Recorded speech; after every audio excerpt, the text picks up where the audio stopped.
Bismillahirrahmanirrahim. Pada pertemuan ke-7 ini kita akan menerapkan metode muqaddamah di surah Al-Fatihah ya. Surah Al-Fatihah adalah surah yang ke-1 dari 114 surah. Quran yang kita baca ini disebut Mashab Utsmani karena selesai pentadwinan atau pembukuannya yaitu di masa khalifah yang ketiga, yaitu Khalifah Sayyid Utsman bin Affan. Karena yang jelas itu kalau mazhab Utsmani yaitu setelah Bismillahirrahmanirrahim itu ada nomor 1 ya, itu mazhab Utsmani. Artinya kalau setelah Bismillahirrahmanirrahim tidak ada angka, lalu angkanya malah ada di Alhamdulillahirrabbilalamin, di situ angka 1, berarti itu bukan mazhab Utsmani. Sebagaimana kita maklumi, Al-Quran ini dibukukan atas kesepakatan seluruh umat Islam pada saat itu ya. Diawali dengan terjadinya perang antara Khalifah yang kedua melawan Musailamah Al-Kadzab yang mulai menyimpangkan ajaran Islam. Waktu itu memang umat Islam menang ya. Musailamah Al-Kadzab yang mengaku nabi itu kalah, tetapi ternyata tentara umat Islam juga banyak yang gugur, terutama yang hafal Al-Quran. Maka kemudian sampailah hidayah kepada Sayyidina Umar bin Khattab. Beliau berpikir, wah kalau yang hafal Al-Quran satu persatu meninggal, lama-lama nggak ada lagi yang hafal Al-Quran. Akhirnya mungkin Quran akan terputus. Oleh karena itulah timbul ide untuk membukukan Al-Quran ya. Nah, karena memang di zaman Nabi sendiri tidak dibukukan Al-Quran itu. Al-Quran tuh dihafal di para sahabat ya. Nah, ide ini kemudian beliau sampaikan kepada Sayyid Abu Bakar yang waktu itu sebagai khalifah pertama ya, setelah Rasul wafat. Awalnya Sayyidina Abu Bakar pun menolak karena itu tidak dicontohkan oleh Nabi. Bagaimana bisa dilakukan, katanya.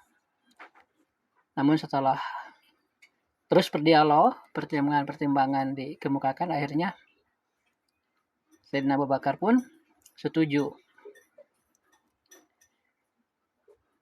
Ya, kita pun maklum ya, kalau Al-Quran tidak dibukukan saat itu, pasti kita sekarang tidak bisa membaca Al-Quran. Maka dimulailah pada zaman Sayyidina Abu Bakar ya, perintisan membukukan Al-Quran itu. Namun hingga beliau wafat belum beres, dilanjutkan di khalifah kedua yaitu Sayyid Umar bin Khattab. Pada masa beliau pun pentadwinan belum selesai, akhirnya di masa khalifah ketiga yaitu Khalifah Utsman barulah bisa selesai. Nah, bicara Al-Quran, maka yang dimaksud Al-Quran itu ada 4. Pertama, Al-Quran yang ada pada zat Allah, yaitu kalamullah.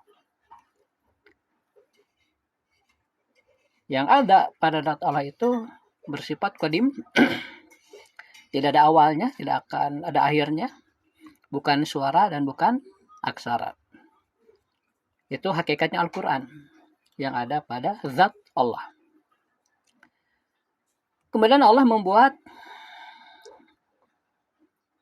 papan bor raksasa ya, yang disebut Lauhil Mahfuz. Di situ itu ditulis segala ketetapan Allah dari awal hingga akhir nanti ya. Yang dulu, sekarang, dan yang akan datang ditulis semua di Lauhil Mahfuz.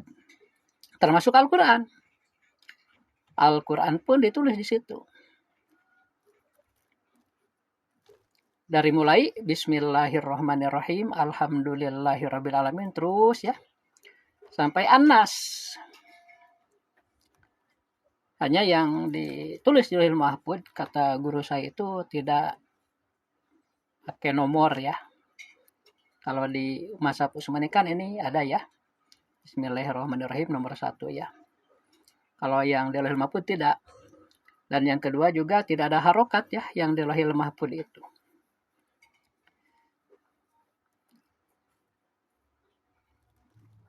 Itu yang kedua. Kemudian setelah Al-Quran ditulis di Lauhul Mahfuz selesai, Allah menyuruh para malaikat untuk menyalin.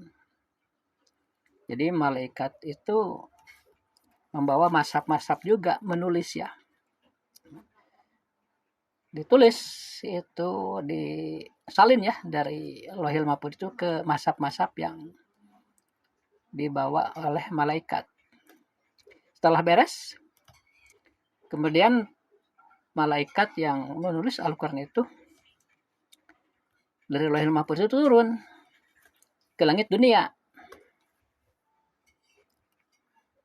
Di langit dunia itu ada suatu tempat namanya Baitul Izzah.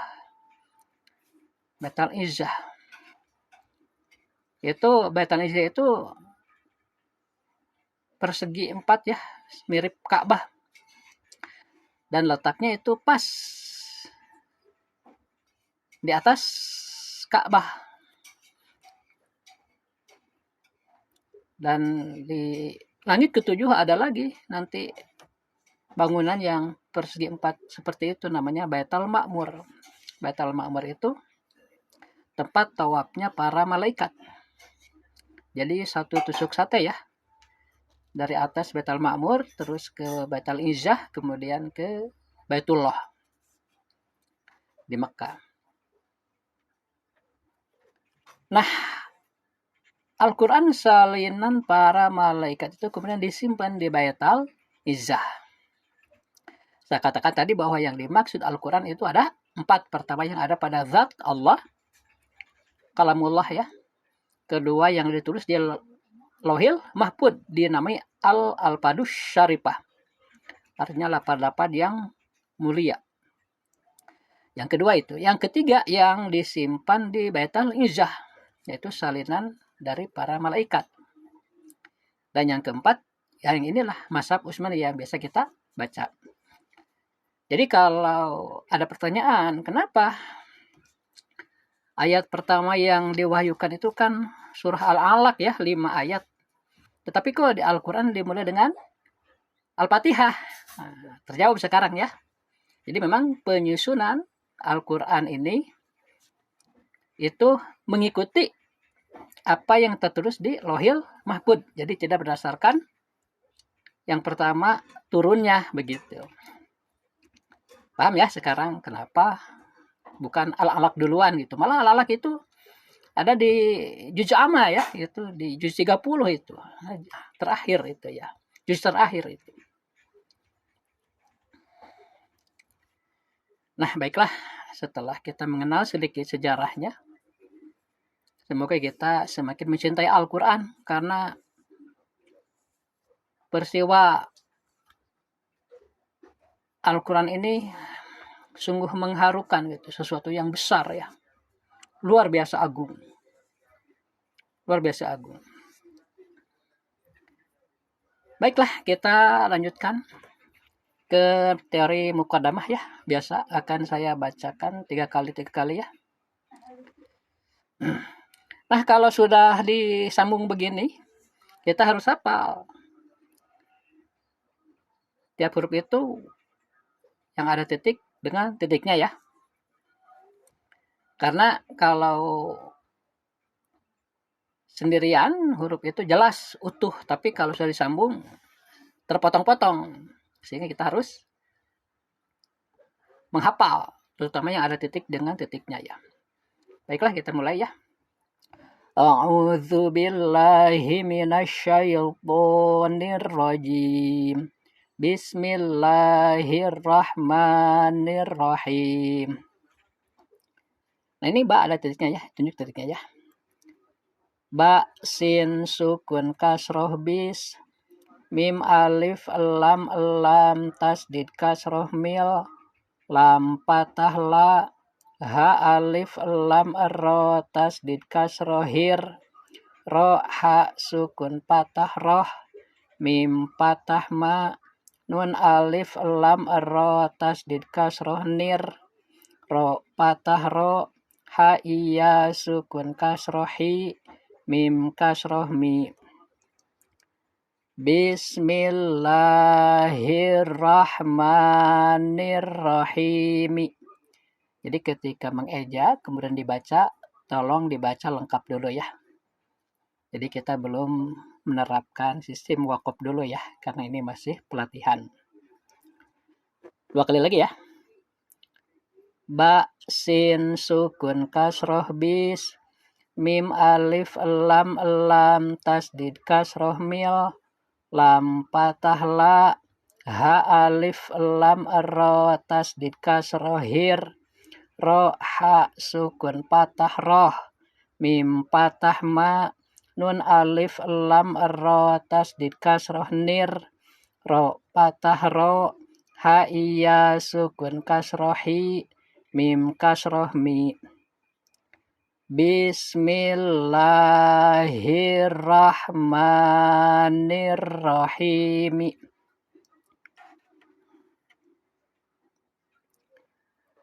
Ba sin sukun kasroh bis, mim alif lam tasdid kasroh mil, lam patah la, ha alif lam ro tasdid kasroh hir, ro ha sukun patah roh, mim patah ma, nun alif lam ro tasdid kasroh nir, ro patah ro, ha iya sukun kasroh hi, mim kasroh mi. Bismillahirrahmanirrahim. Nah, setelah selesai mengeja, lalu kita membacanya ya. Bismillahirrahmanirrahim. Nah, ketika kita sudah membaca nerabas ya, kalau di wakaf dihentikan ya di sini, maka huruf akhir itu harus dimatikan ya. Di sini himi ya, himi, hi matobi ya. Kemudian ketemu mi ya, kalau diwakafkan si mim ini wajib disukunkan. Himi, kemudian mi-nya disukunkan. Jadi sukunnya 2 ya. Iya dengan mim. Nah, ketika hi itu matobi 2 harokat, tetapi ketika disukunkan karena ada huruf yang dimatikan mendadak sehingga ditambah 4. 2 tambah 4 jadi 6 harokat ya. Bismillahirrahmanirrahim. Paham ya? Pada pengucapan bis itu harus bersih ya sinnya. Jangan begini. Nah misalnya bismillah, salah ya. Harus bis ya. Bismillah. La ini 2 harokat ya panjangnya ya. Kalau di huruf lain itu biasanya mad tabii ya. Kalau di sini itu li ta'zim ya. Nah, bahasanya di atas lafaz jalalah ya. Mad tabii li ta'zim ya. Bismillahir. Nah, ini ada ro ya, bertasi ditahan ya, jangan terburu-buru. Seperti bismil di sini juga nih ada tasid ya. Ditahan. Bismil ya. Bismillahirrahmanirrahim. Panjang ya matobinya ya. Tandanya patah berdiri ini. Bismillahirrahmanirrahim ya. Harus kedengaran juga nih tasidnya.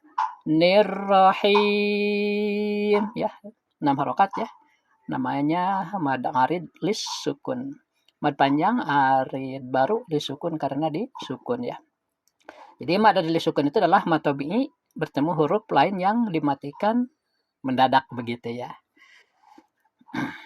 Kalau misalnya disambung dengan sesudahnya, ini harus hidup lagi ya, jangan dimatikan, kembali ke asal. Jadi begini. Contoh nih ya. Bismillahirrahmanirrahim. Alhamdulillah. Misalnya begitu ya. Jadi mim ini dimatikan dalam bacaan ketika di waqaf. Ketika di wasol ya kembali ke asal, itu maksudnya. Baiklah, mungkin untuk pertemuan ketujuh ini disebutkan dulu ya, biar tidak terlalu panjang. Semoga bermanfaat.